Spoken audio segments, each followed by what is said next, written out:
All right, thank you very much. My name is Ranjan Roy. I run the Edge Group based in New York City, and we are a content strategy firm, but we've been specialized in newsletters for the last 4 years.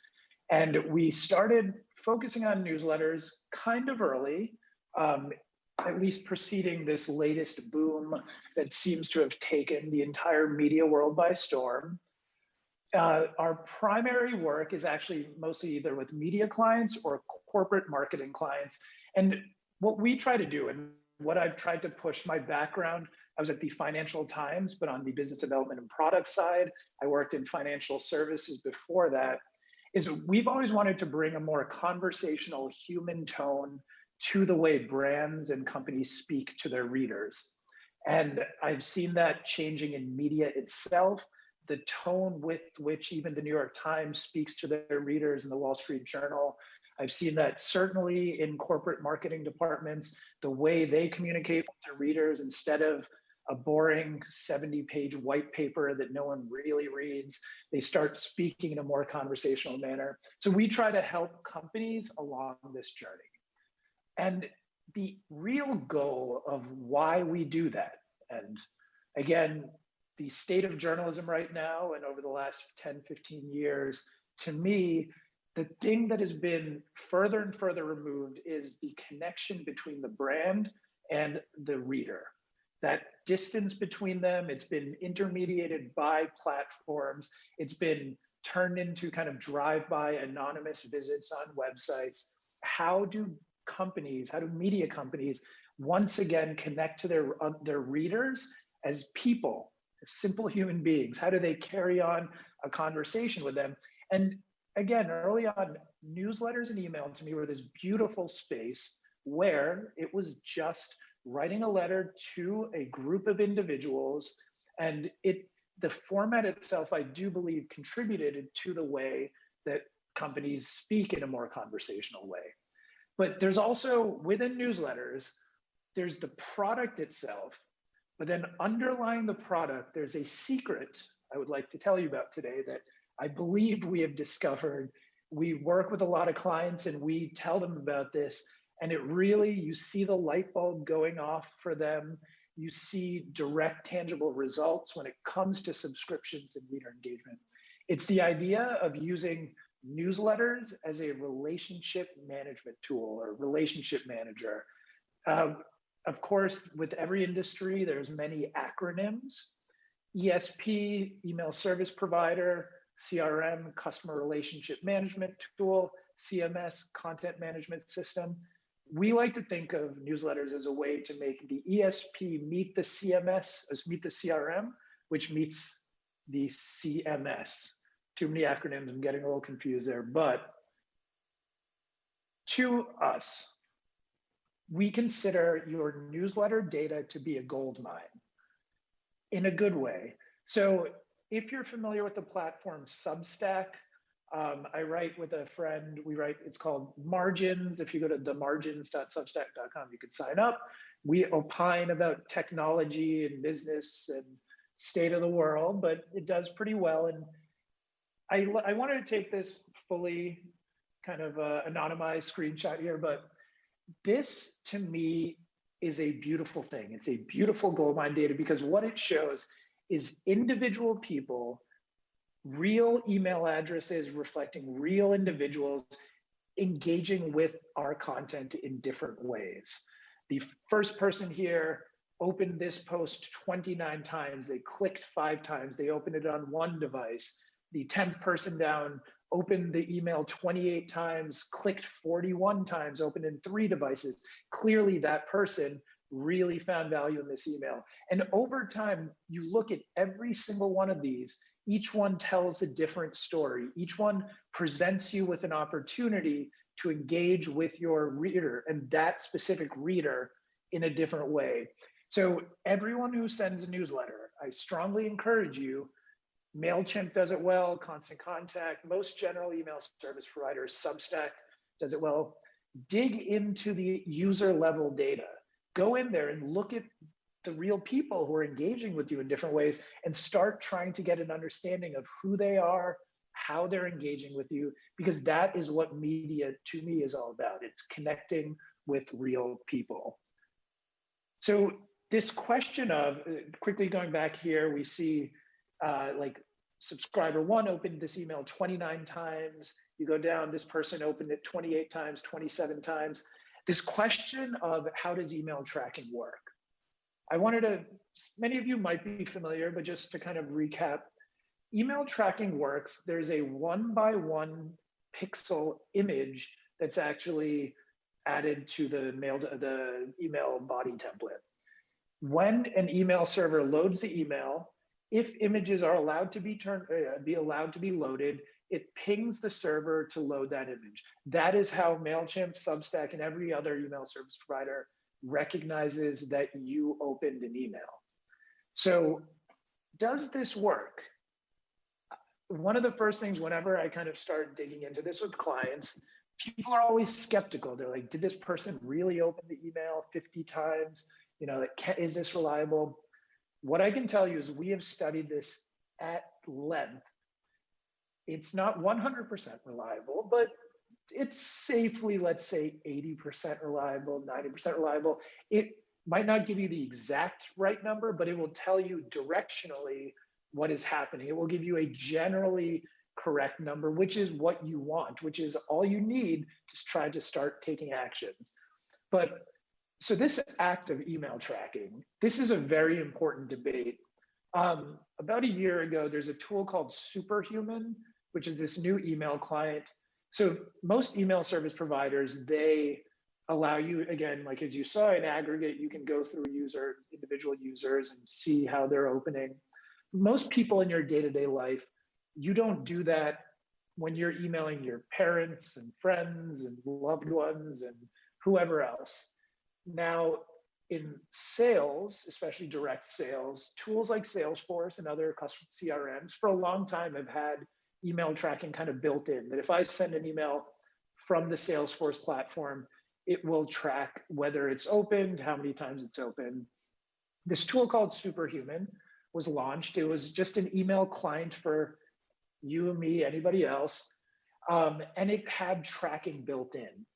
Now, what this did, this freaked people out a little bit because, and I'm not sure if any of you are familiar with this controversy, and this Mike Davidson, who I believe is at InVision, very smart thinker about technology, he pointed out, if you as a person send someone an email and that person, you can suddenly see how many times they opened it, what time they opened it. Superhuman even provided the IP location of where they opened it.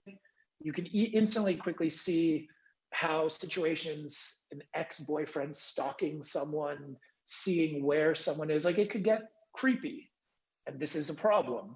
And to me, this is a really important part of the entire conversation, because to me, email tracking and looking at your users as individuals is a beautiful thing. I like to consider it the newsletter light, versus we have become so conditioned to data darkness that data in itself, collecting it, using it, is almost invariably a bad thing. It's a negative thing. And don't get me wrong, I am the biggest proponent of data privacy. Anyone who knows me, reads me, I rant at length and I worry a lot about data privacy. But the thing about how we've been using newsletter data and how we get our clients to use newsletter data, if you just try to, it's funny, it's this question that should not be controversial. And it's crazy to me that it's almost insane to think about, what if we used data to serve our users better? Like, what if we as we're looking through that data, we're not thinking of how can we necessarily derive more engagement and try to choke out some few cents of advertising? How can we also try to extract as much value, but instead simply just do better by our readers? The simplest thing, looking at click data and seeing what type of links people click on, and then evolving your content to better suit those needs. It works. At a level of who are my most engaged readers, let's invite them to a special event. It works. Let's engage them for reader feedbacks, for surveys, for early access to products. It works. And then especially as we all move towards subscriptions from a purely business standpoint, but also a genuinely user-centric standpoint, if you run a subscription business, which every media company now is certainly moving towards, find out who your most engaged readers are. And it's kind of like looking at it as a relationship. You're progressing along, and maybe you've started to get to know each other a little better, and now you identify them, you target them in a different way than other readers, and you want them to be a subscriber. They should. They support you, you support them, you deliver them value. But again, looking at individual level, user level data, sitting there, going through this data to me, it's not only not a negative action, it's the most positive action imaginable as a media company, because we don't do that. It used to be in the past, there would be much more, whether it's a customer calling a customer service department who's actually in the same building as the editorial department, everyone is working together to try to serve the audience and the customers better. That used to happen, but now if you're just one data point on a Google Analytics dashboard, you are not a person to the publisher. You're just a data point. So how do we bring a little bit of humanity back into it in a positive way? And it is a sign of the times, and I believe it is a symptom of abuse of data, which is why people are generally so apprehensive about this idea. So about a couple of years ago, we did an interview from our company, Ramiz Tace. He worked at Axios at the time. He was their, I believe, VP of growth. He said something that was really interesting, and we nicely, in an article published in Neiman Lab, we called it Ramiz's Law. But okay, this is like the simplest thing imaginable. And every time I say it, it's so obvious that it almost pains me to say it, but yet it is profound. It's most people, when they look at their email lists, and you send a campaign, we got a 25% open rate, we got a 40% open rate, that's good, 10% unique open, that's bad, I'm unhappy. I remember him saying, if you send an email to 2 people, you don't get a 50% open rate if you have a 100% opener and a 0% opener. You mathematically do, but you get 2 very, very different people. Imagine you send an email to, again, 2 people. The person who's opened 100% of your emails loves you. They are like connected to your brand. You need to be engaging with them. You need to be serving them better, asking them, how can I help you? How can I make you better informed? The person who opened 0%, maybe you clean them off your list. Maybe you do some kind of re-engagement tactic, and then you both go your separate ways. But almost everyone we work with, when we start, no one thinks at the level of the user. No one thinks in specified cohorts and segments. Everyone looks at aggregate level data.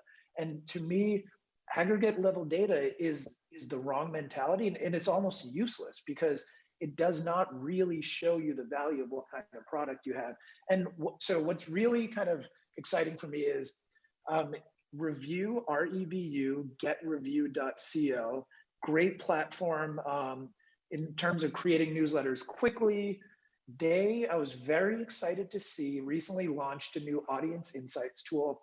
And it's exactly, and I can tell you, we have done this kind of custom reporting work for clients, and it takes lots of work and data exporting and Google Data Studio. They've built it into their tool. And this is exactly what we think people should do. So they say like 33% are highly engaged, 18% medium engaged, 11% low engaged. So you can instantly start to see, and the way they define engagement here was low engagement was they've opened 1 of the last 10 campaigns, medium was 5 of the last 10, and high was 8 of the last 10. So instantly you can see if you've sent 10 campaigns in the last, 10 days, 10 weeks, if someone's opened 8 of them, they care about your brand. When your from name shows up in their inbox, it means something to them. And that's what we all want with a newsletter. We want that connection. We want when they get like a notification buzzing and it shows is that an email that's annoying that you just want to swipe away? Or does it make you think, I want to open this because it's from a brand I trust? That's where we all want to get. And starting to build your own newsletter operations around structuring data like this, thinking like this, is incredibly important. And so we've done some fun stuff, like as you start thinking about what we mean by engagement, to get very technical, we've seen all sorts of like cool formulas people have created. Again, like review, the simple 1 of the last 10 is low, 5 of the last 10 campaigns is medium, 10 of the last 10 is high. It's good. We've seen people, you can actually wait.